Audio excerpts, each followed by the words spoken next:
Lorenzo, durante un tiempo compatibilizaste otro tipo de trabajos con literatura, hasta que en un momento determinado decidiste comenzar a escribir. ¿Eso fue un corte radical, un poco a poco? ¿Por qué? ¿A qué se debió todo eso? Bueno, buenas tardes en primer lugar y muchas gracias a todos los que están por aquí en esta tarde estupenda en la que se pueden hacer otras muchas cosas.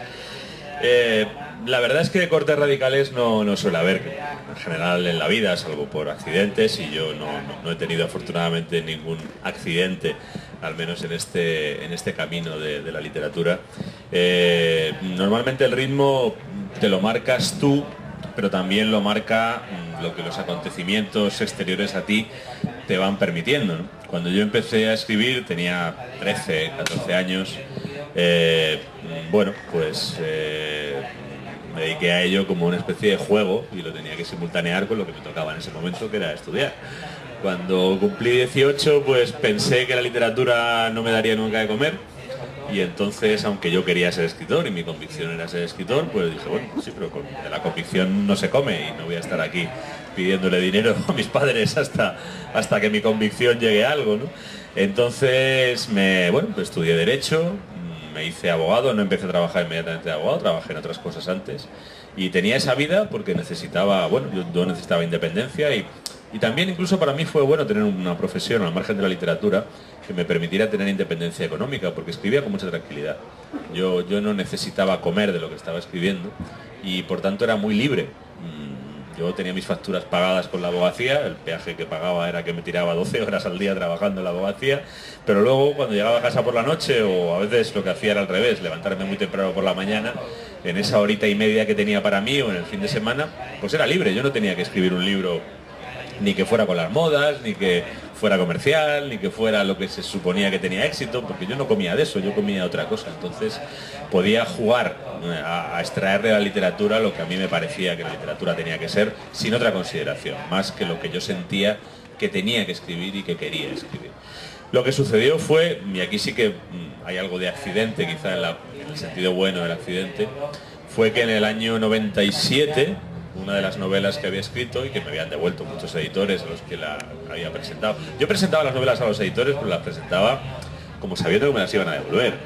Y de hecho era lo que pasaba, me las devolvían. Yo sabía que me las iban a devolver y me las devolvían. Pasaba así, ¿no? Pasó con esa novela, con La flaqueza del bolchevique, me pasó con la primera novela de Belacqua, que también me la devolvieron.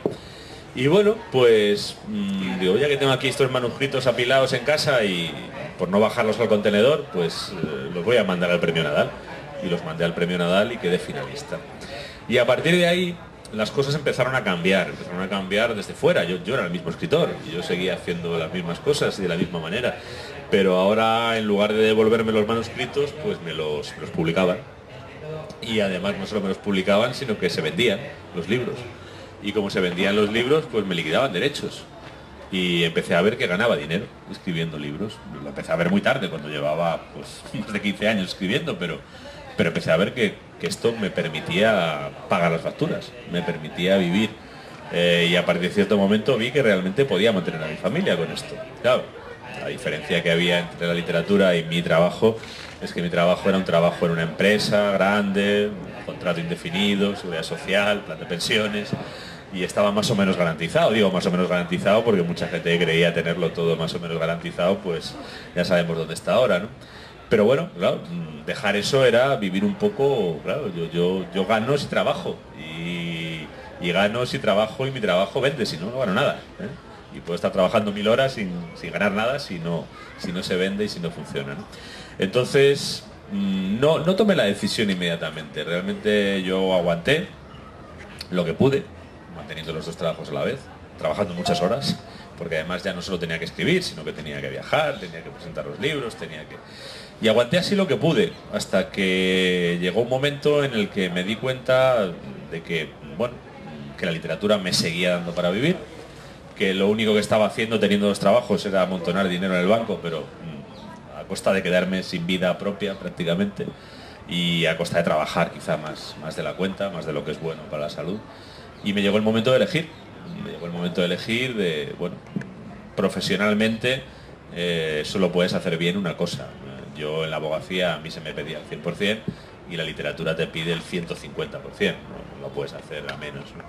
Y al final hubo un día que dije, bueno, voy a hacer un ensayo.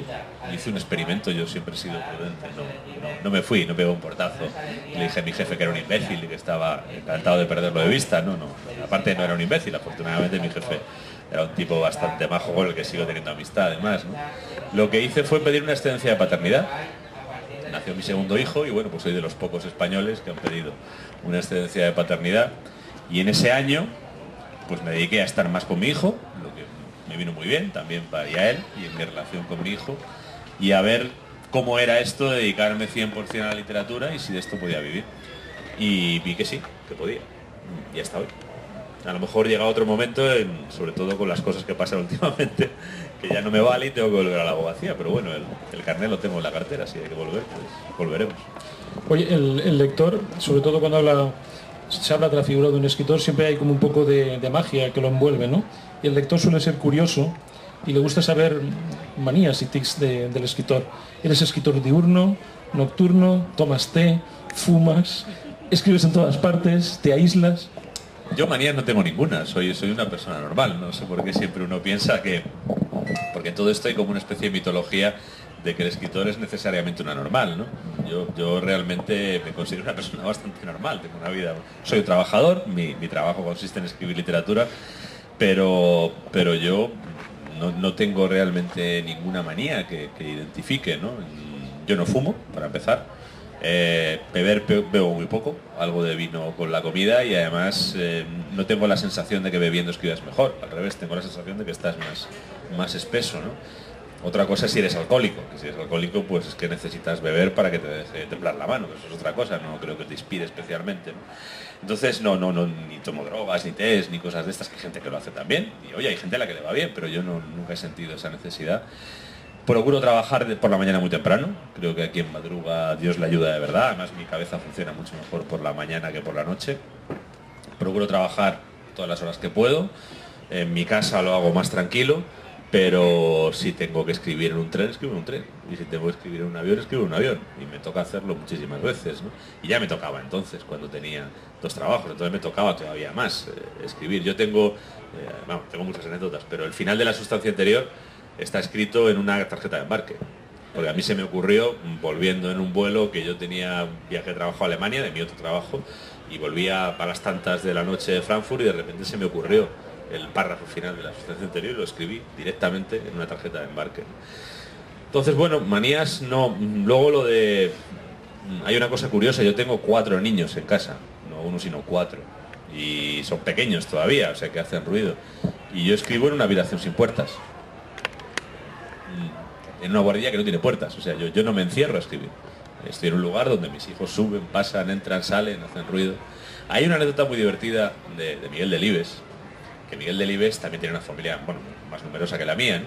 Y entonces él, durante mucho tiempo, escribía en su piso, pero además su piso ya lo tenía lleno de niños, y lo único que podía, era un sitio que se había hecho en el pasillo, un recodo que había puesto su mesa y ahí escribía.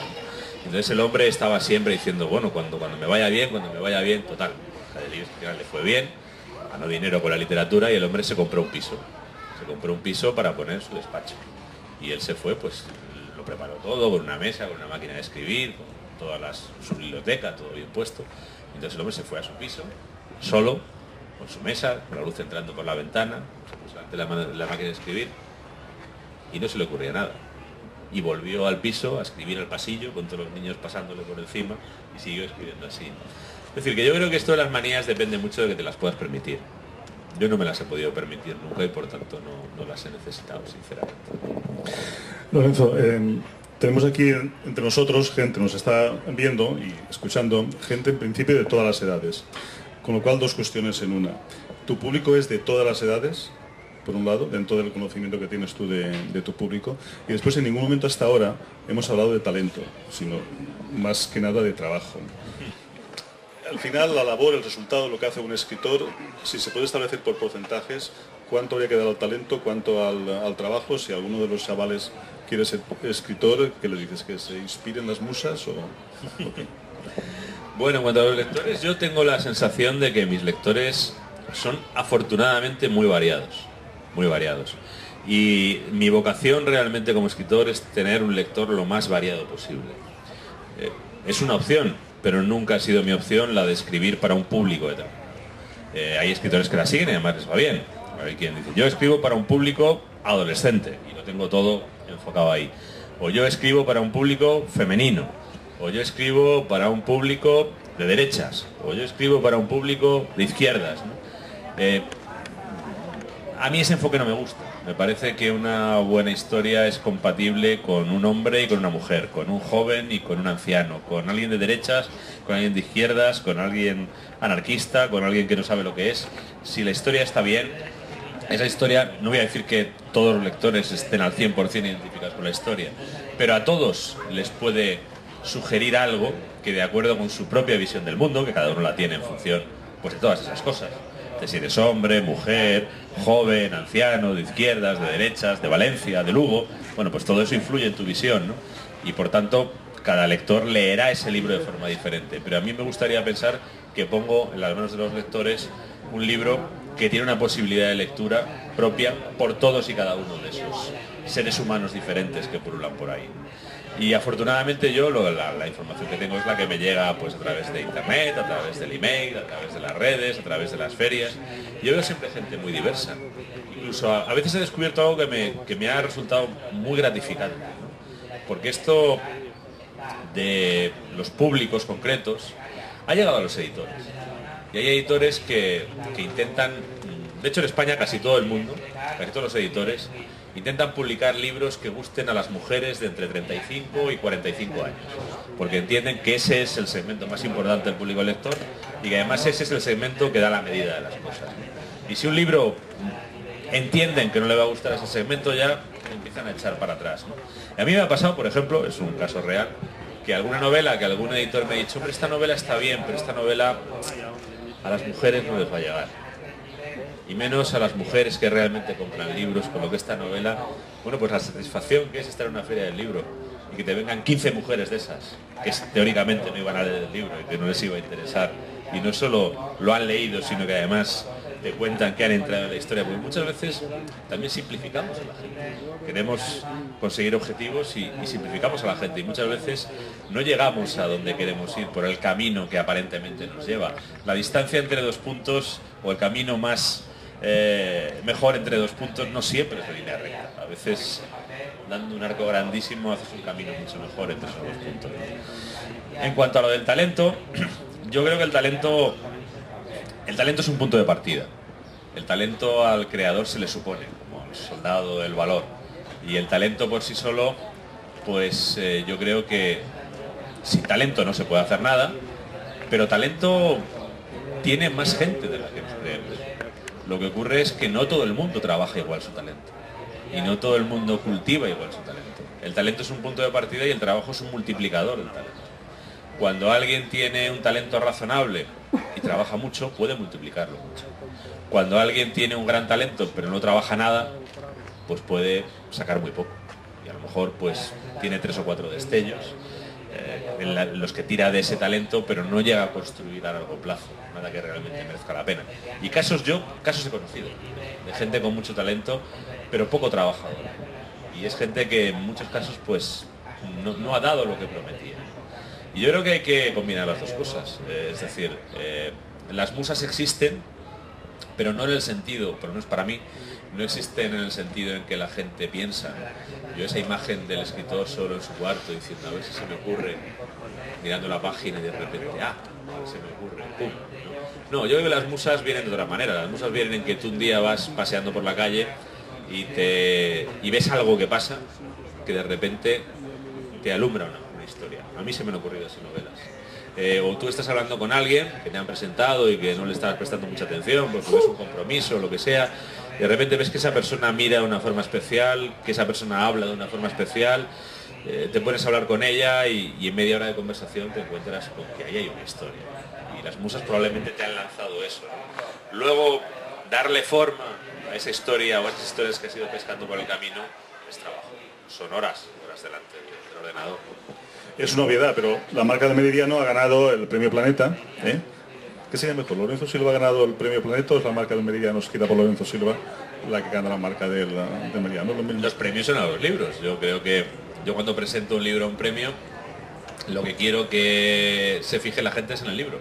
Y que lo haya escrito, pues al final es irrelevante. Hombre, en este caso los personajes son personajes conocidos y personajes que todo el mundo puede asociar conmigo, pero bueno, yo no pensaba que eso fuera un pasaporte a nada. Es decir, yo llevo muchos años escribiendo novelas con Bevilacqua y Chamorro, y he escrito novelas con Bevilacqua y Chamorro los últimos 3 años que podría haber presentado al Planeta.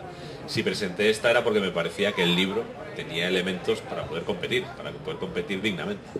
No, era una previa para señalar una cuestión. Es la 7ª entrega, la 7ª aventura de tu querida pareja de guardias civiles, pero ¿es el 7º capítulo de un gran libro o lo contemplas como episodios independientes, aventuras independientes, una pareja que también va envejeciendo y mejorando, supongo, con el tiempo? Yo en este momento, pero es así desde hace, te diría que quizá 10 años, tengo la sensación de que lo que estoy haciendo es una novela muy larga. No sé cuánto de larga. Y cada novela es un capítulo de esa novela. Esa novela muy larga va a contar la historia de 2 personajes, que son Chamorro y Bevilacqua, los 2 guardias civiles que protagonizan las historias. Va a contar una serie de casos por el camino, que cada uno procura reflejar el momento en el que ellos viven y el momento en el que vive también el país en el que ellos trabajan.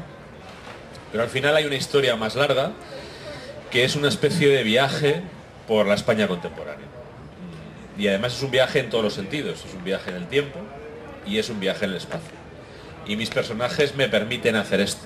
Me permiten hacer el viaje en el tiempo porque ellos van envejeciendo, y me permiten hacer el viaje en el espacio porque no son policías de una ciudad. El policía de Nueva York investiga crímenes en Nueva York. Ya está, podrá hablar de Nueva York. Yo puedo hablar de toda España porque son 2 guardias civiles de la unidad central, ellos trabajan en Madrid, pero sus casos pueden estar en toda España. Entonces con ellos puedo viajar por toda España, y de hecho estoy viajando, ¿no?, en todas las novelas. Y para mí el empeño desde hace, ya digo, 5 años o 3 o 4 libros, es esa novela que estoy haciendo a largo plazo. Y a mí me interesa que cada pieza que voy aportando a esa novela valga y sirva para ese relato que se terminará de construir no sé cuándo, porque además no lo decidiré yo no decidiré cuándo jubilan a Bevilacqua. A Bevilacqua le jubilarán cuando decidan las autoridades que se jubila un guardia civil, en el momento que le llegue la hora, ¿no? Ahora mismo se jubilan a los 65, pero considerando que el Estado dentro de nada no podrá pagar las pensiones, pues a lo mejor Bevilacqua sigue trabajando hasta los 80 o hasta los 90 años si llega, ¿no? Eso ya lo decidirán otros, no lo decidiré yo, y al final de mi libro tampoco lo decidiré yo, pero bueno, como tampoco decides el final de tu biografía, ¿no? Yo lo considero como un libro en marcha que acabará, pues yo lo que procuro es que cada pieza que voy aportando sume a ese libro. Ahora que ya han salido la pareja de Vila y Chamorro, estamos ya en la 7ª entrega y ahora podemos mirar hacia atrás. Pero yo me gustaría que intentaras recordar cuál fue el primer flash o la primera imagen que te hizo escribir la primera novela de la serie.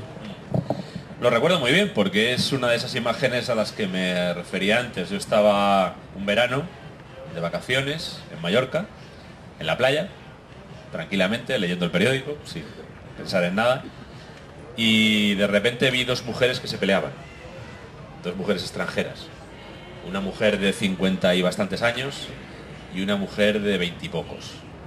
La mujer de 50 y tantos, las 2 parecían personas de cierto nivel económico. La mujer más joven era una mujer muy atractiva, y fue una pelea muy violenta en alemán, que era un idioma que yo entonces no entendía muy bien.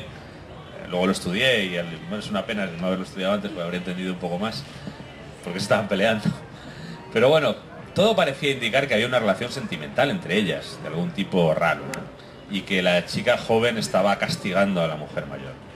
De hecho, acabó la discusión porque la chica joven le hizo un gesto muy feo y se tiró a nadar, y se fue nadando como 300 metros y se quedó en la roca, ¿no? Y lo más duro fue la media hora siguiente. La media hora siguiente fue la mujer mayor en la orilla, tratando de atraer la atención de la mujer joven, haciéndole señas durante media hora, y la mujer joven ni la miró durante esa media hora. Le dio la espalda, estaba como a 100 y pico metros en una roca, y ni la miró. Y finalmente la mujer mayor pues se dio por derrotada, recogió sus cosas y se fue. Se fue, no sé, pocas veces he visto una persona más hundida. y no hubo más. Yo no vi más que eso. Y a partir de ahí a mí se me ocurrió una historia donde había dos mujeres así y donde la mujer joven aparecía asesinada. Y a partir de ahí pues salió toda la intriga del primer caso de Chamorro y Belacqua. En ese momento ni siquiera existían ellos. Yo lo que tenía era el crimen y el lugar y el móvil hasta cierto punto, ¿no? De hecho, para quien no haya leído esa novela, pues la apariencia inicial es que la chica joven ha muerto y que tenía una relación con la señora mayor, y la mujer mayor pues se ha obrado por despecho y tal, porque ha desaparecido. Bueno, las cosas parecen una cosa y luego en las investigaciones puede ser lo que parecen o no. Yo eso lo dejo a quien no haya leído el libro que lo descubra. Pero no tenía los personajes. Y realmente yo llegué a los personajes porque me pareció que tenía una historia interesante. Era un crimen que no era un crimen convencional. Y digo, bueno, ahora voy a buscar aquí unos investigadores que tengan algo original también. Y pensando, fue como llegué a que fueran guardias civiles. Y la primera idea realmente me lo dio el lugar. El lugar del crimen es una cala de Mallorca. Y en ese lugar la policía competente es la Guardia Civil. Y si aparece un cadáver en esa cala de Mallorca, a quienes llaman es a la Guardia Civil. Y por tanto el crimen lo investiga la Guardia Civil. Así fue como apareció la Guardia Civil en mis novelas. En la Guardia Civil, no solo en tus novelas, sino en otras novelas, aparece frecuentemente. Sin embargo, dentro de lo que es la temática de novela negra, hasta que tú no empezaste a escribir sobre ellos, el cuerpo de la Guardia Civil no era protagonista de eso. ¿A qué puede deberse que nunca hayan figurado como protagonistas de novelas negras? Daría para una conferencia, porque la historia de la Guardia Civil es muy larga, está muy entrelazada con la historia de España. Los guardias civiles han estado en muchos momentos claves de la historia de España, han jugado muchos papeles, a veces han estado contra las revoluciones, a veces han estado con las revoluciones, a veces han estado con las dictaduras, a veces han estado contra las dictaduras, es decir, la historia es muy compleja. Pero quizá lo que ha quedado en la mente de muchas personas, sobre todo a partir de la Restauración, es cuando yo creo que la Guardia Civil se la empieza a utilizar por parte del poder político de una manera torticera y que va degradando mucho su imagen, ¿no? Pues la Guardia Civil es un cuerpo policial hecho para, ya en el siglo XIX, para defender los derechos de los ciudadanos. Es una policía muy moderna. Los textos fundacionales de la Guardia Civil de 1845 son sorprendentes. Hablan de los derechos de los ciudadanos, hablan de que la Guardia Civil no está para vigilar a los ciudadanos, sino para protegerlos, ¿no? Lo que pasa es que, bueno, en un momento de la historia, como era un cuerpo de gente disciplinada, eficaz, pues los estados, los gobiernos que tenían problemas para controlar a la población, por ejemplo el de la Restauración a finales del siglo XIX, empiezan a utilizar a la Guardia Civil como fuerza represora. Y eso quema mucho la imagen de la Guardia Civil.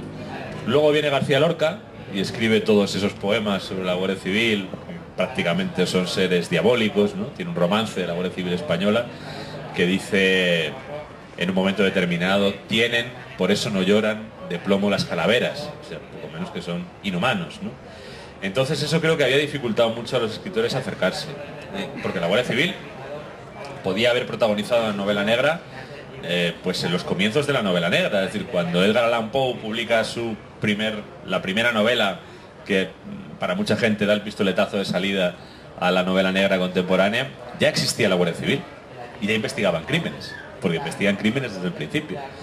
Pero bueno, quizá pesó más eso, y luego la gente estaba muy... Yo cuando saqué las primeras novelas, a mí los editores me decían, bueno, y esto, claro, Guardias Civiles, la gente lo va a ver, muchos lectores van a sentir un rechazo, y a mí hay gente que me lo ha dicho, que realmente lo ha sentido, ¿no?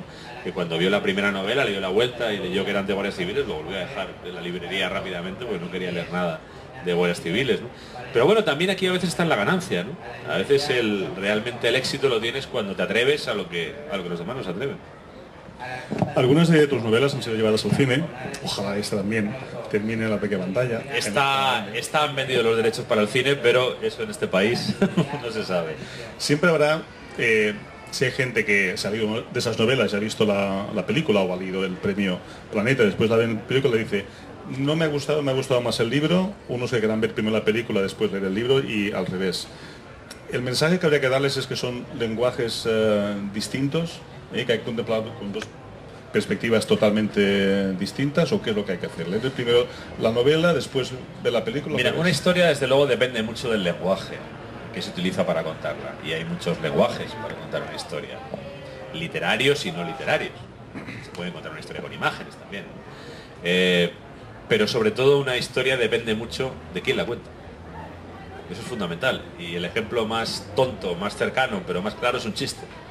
Un chiste lo cuenta un tipo que tenga gracia y te tiras por el suelo. Un chiste lo cuenta alguien que no tenga gracia y te quedas mirándole como dice. Y el chiste es igual. Puedes ponerle exactamente las mismas palabras incluso. Y si lo cuenta alguien que sabe contar chistes y alguien que no sabe contar, pues uno produce el efecto y otro no lo produce en absoluto. Cuando hablas de una novela y una película, hablas de un cambio de lenguaje. La novela se cuenta solo con palabras.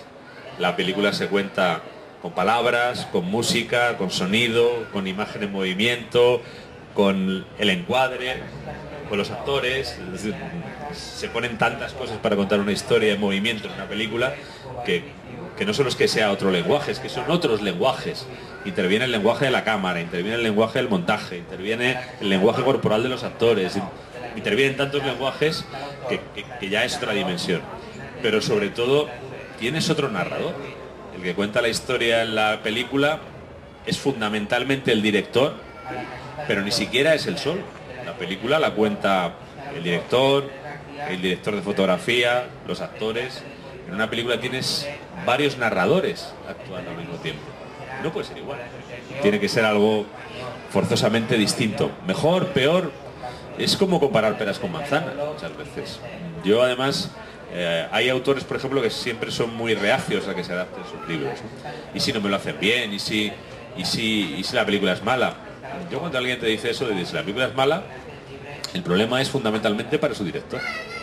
Que si hace una mala película y todo el mundo dice que es una mala película, a lo mejor no le vuelven a dar 2 millones de euros para rodar una película. El que tiene un problema es él.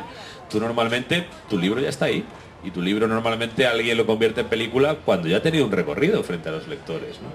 Este libro quieren hacer una película con él, cuando no sé si la harán o no, porque depende de cómo sea el dinero, y esto está muy complicado en España en este momento. Parece que no va mal, pero yo hasta que no la vea hecha no daré como que existe, ¿no? Pero bueno, este libro, cuando hagan la película, pues ya ha tenido muchos lectores. Su camino como libro realmente lo ha hecho, ¿no? Entonces creo que a veces hay mucha tensión en esa relación entre... Y mira, yo he sido guionista de una de las películas basadas en mis libros, y lo primero que hice fue olvidarme de mi libro. Y además, como trabajé en el guión con el director de la película, pues sigo hablando con él y digo, vamos a ver, la película la vas a rodar tú. Yo no voy a estar allí para rodarla. La película la vas a rodar tú. Entonces, vamos a ver, yo soy el autor de la historia. Hombre, tengo interés en preservar mi historia, pero vamos a ir escribiendo una película que tú puedas rodar. Pues si yo me empeño en escribir una película que tú no puedas rodar, o que tú no sepas rodar, o que tú no quieras rodar, pues nos la vamos a pegar. En estos momentos, hasta los más analfabetos digitales como yo, como más gente de mi generación, es capaz de entrar en el ordenador, buscar en Google Lorenzo Silva. Lo primero que aparece es, si no recuerdo mal, lorenzosilva.com, y luego ya Lorenzo Silva en Wikipedia. En estos tiempos, si no estás si has llegado a Wikipedia, has llegado ya a la cima, o si no estás en internet no eres nadie. Hay 2 grados más de Wikipedia. Esto me lo dijo el otro día. Estaba yo, pues no sé qué estaba haciendo, y de repente me empezaron a entrar en el teléfono mensajes de amigos, de un SMS, me entraron cosas en el Twitter y tal, y me dijeron, oye, han hecho una pregunta sobre ti en Saber y Ganar. Y eso realmente, eso es la consagración. O sea, eso es un peldaño por encima de la Wikipedia, ¿no? Pero hay un peldaño todavía más de gloria, que es estar en el Rincón del Vago. Realmente la gloria literaria es cuando estás en el Rincón del Vago, ¿no? Y a mí un día mi mujer me mete en el Rincón del Vago y dice, mira, tenía una cantidad de artículos en el Rincón del Vago que dije, he llegado, esto realmente es la consecución. Bueno, hablando en serio, bueno, el Rincón del Vago también es internet, o sea que estoy respondiendo en parte a tu pregunta. Queramos o no, internet es el filtro de la realidad. Y lo que es peor porque me parece que está produciendo efectos que en algún caso no son buenos. Y lo voy a intentar justificar. Yo no soy sospechoso de ser un enemigo de la tecnología. Tengo una página web desde hace 14 años, digitalicé todos mis libros hace mucho tiempo. Trabajo con ordenadores desde hace 30 años, poca gente podrá decir eso en España, me parece. Y bueno, no soy enemigo de esto, pero que la ventana de todo sea no solo Internet, sino Google, que es una página manejada por una empresa que tiene como finalidad ganar dinero con la publicidad, empieza a ser un poco preocupante, porque la gente cree que cuando teclea una cosa en Google, Google le devuelve lo que existe. Cuando tú tecleas una cosa en Google, Google te devuelve lo que a Google le interesa que tú veas. Que es una cosa muy diferente de lo que existe y que cada vez es más diferente de lo que existe. Por ejemplo, en España, esto es real y se puede hacer la comprobación. Tú tecleas el nombre de un escritor cualquiera y después la palabra, incluso muchas veces, prueben a hacerlo, esto se puede hacer en el ordenador. Ponga mi nombre. Google te sugiere lo que viene después. Verán que lo que más viene después es PDF o EPUB. ¿Para qué? Para bajarse mis libros pirateados. Eso es lo primero que le da Google a alguien que pregunta sobre mí. Google.es. Si alguien hace la prueba en google.de o en google.fr con escritores franceses o alemanes, en países donde la propiedad intelectual tiene más protección que aquí, no saldrán tan fácilmente los libros piratas. ¿Por qué Google saca por encima de todo mis libros pirateados? Porque sabe que en España, no voy a decir la mayoría de la gente, pero muchísima gente piratea los contenidos culturales. Y que lo que le da más tráfico es las búsquedas de contenidos pirateados. Y Google quiere tráfico. Le da igual. Le da igual si eso es legal, si eso es ilegal, si eso perjudica, si eso... más le da igual si me perjudica a mí o si le perjudica a Planeta, que son... Ni Planeta ni yo le importamos nada, ¿no? Ellos hacen su negocio y pasan por encima de quien sea. Y eso es así porque Google tiene una cosa que se llama algoritmos, que es lo que define, con unas combinaciones matemáticas y probabilísticas y etcétera, lo que nos escupe. Y la gente piensa que eso es lo que hay. No, eso es lo que Google quiere que veas. Incluso hay otra cosa que la gente no sabe, que es que si tú entras en Google después de haber abierto tu cuenta de Gmail, Google no te enseña a ti lo mismo que me enseña a mí. Porque Google te estudia y me estudia. Sabe lo que te interesa a ti y lo que me interesa a mí como compradores. Y procura ponerme contenidos que me vayan a llevar a mí a comprar algo, porque eso le da valor a su publicidad. Y todo esto está ahí, es decir, está publicado, está en libros, esto es público, pero la gente no es consciente de ello. Y yo creo que con todas las posibilidades que nos dan las herramientas, tenemos que ir educando, y yo que tengo 4 niños, intento ir educándoles en que la tecnología no es neutral, no es inocente, todo está programado. Y todo está programado por gente que tiene objetivos. Y esos objetivos normalmente consisten en ganar dinero. Y normalmente ese dinero se gana a costa tuya. Nadie tiene por objetivo enriquecerte. Tiene como objetivo enriquecerse a costa tuya, si puede ser. Y creo que cuando estamos en Internet conviene acordarse de esto. Porque no estamos en una ONG. Google no es una ONG. Ni Amazon es una ONG. Ni Facebook es una ONG. Ni Twitter es una ONG. Son gente que ha invertido muchísimo dinero, que además no es suyo, lo tienen que devolver. Y los inversores que han puesto ahí su dinero quieren que vuelva cuanto antes y lo más rápido posible. Y todo está programado para que ese dinero produzca más dinero. Y me parece que a veces olvidamos esto, somos un poco naif, navegamos como si todo fuera neutro y no es neutro, estamos caminando por un campo de minas. Seguimos con Internet. En algunos países la situación está más o menos regularizada, pero en España el tema de la descarga gratuita de libros y música está a la orden del día. Es una batalla perdida. Yo en su día he escrito cosas, me ha preguntado gente del gobierno, me llamó gente de Cedro, he dado mi opinión, pero bueno, yo ya asumo que esto es una batalla perdida, es decir, que la propiedad intelectual en este país no interesa protegerla, no es una prioridad, no lo van a hacer, no lo van a hacer nunca. Van a hacer pues, leyes como la ley Sinde, que marean un poco la perdiz y demás, pero que realmente no son una protección, porque poner un procedimiento con un órgano administrativo que luego se recurre ante un juez, que yo soy abogado, sé cómo funcionan los tribunales en este país, es decir, una cosa que se resuelve dentro de 10 años, 10 años en Internet, están muertos, todo ha sucedido ya, ¿no?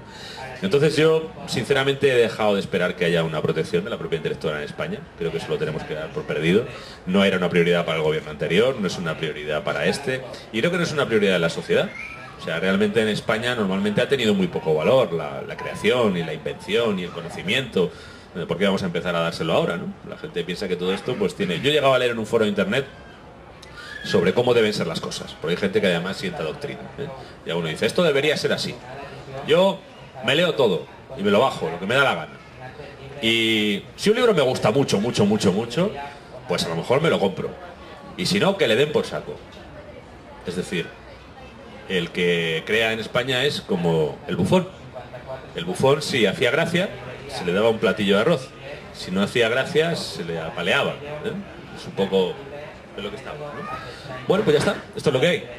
Esto es lo que hay para muchísima gente en este país y el gobierno no va a hacer nada por impedirlo, porque realmente la única manera de proteger la propiedad intelectual es como lo hace Estados Unidos. En Estados Unidos, cuando a un señor le pillan la IP que está volcando miles de archivos que no son suyos, el FBI le echa la puerta abajo y se lo llevan esposado.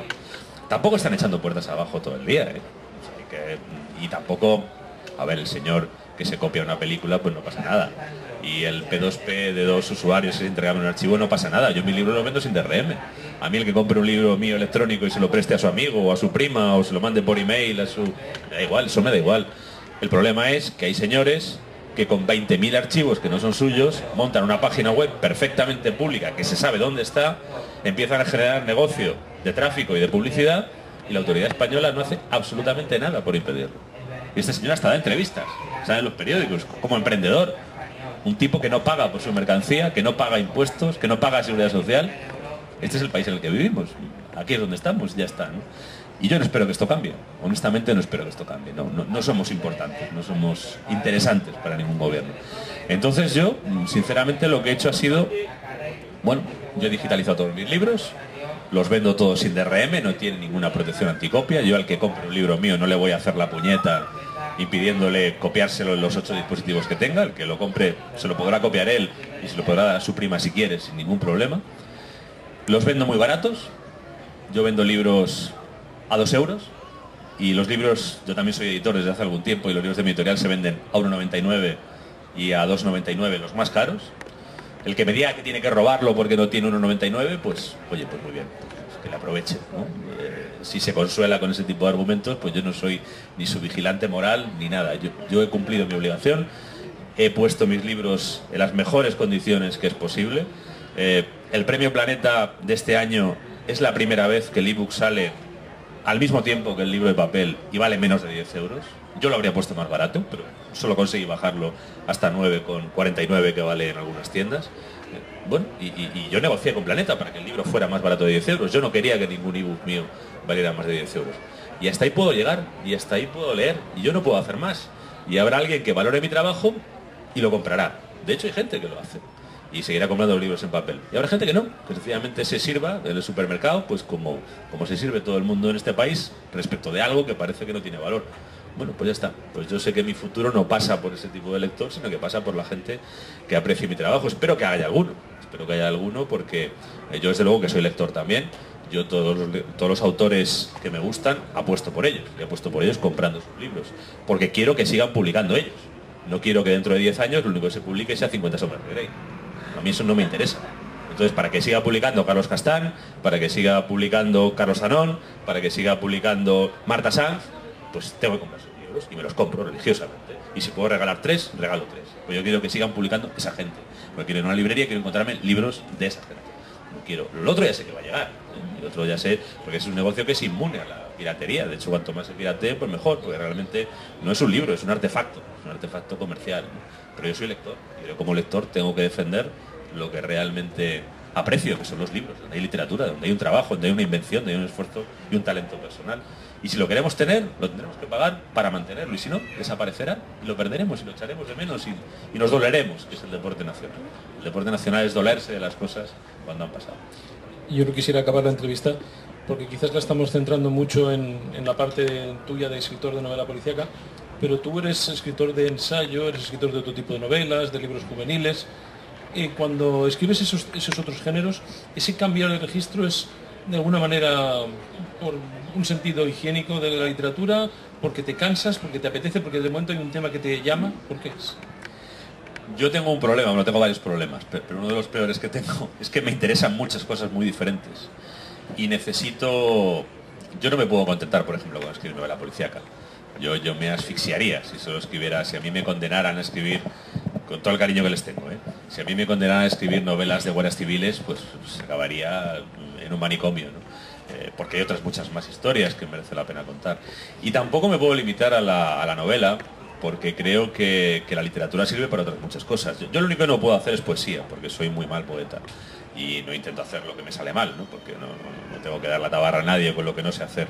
Pero todo lo demás que he ido probando y que más o menos he ido viendo que tengo alguna capacidad, pues lo sigo haciendo porque, por ejemplo, el ensayo. Para mí el ensayo, yo creo que esta sociedad en la que vivimos tiene, entre otras cosas, un déficit de pensamiento.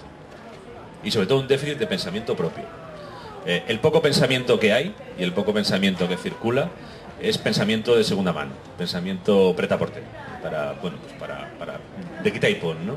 Y el pensamiento hay que construirlo, con esfuerzo, hay que construirlo también con dudas, es decir, cuando tú escribes un ensayo sobre algo, tú no tienes conclusiones. Yo, por ejemplo, he escrito un ensayo sobre la Guardia Civil, que creo que tú has leído, ¿no? Analizar 170 años de historia de este país, yo no llego a conclusiones sobre muchas cosas, lo único que tengo son dudas, pero creo que tenemos que profundizar y ahondar en esas dudas para no quedarnos en clichés. Es que si no hacemos eso, pues llegamos, sin salirnos de este tema, ¿no? Yo escribo un ensayo sobre la Guardia Civil donde cuento lo compleja que es la historia de la Guardia Civil. Y cuando llega alguien, que me ha pasado más de una vez en una entrevista, y te dice, la última vez me pasó en Barcelona, me llegó una periodista en Barcelona y me dice, oye, ¿y usted escribe sobre guardias civiles?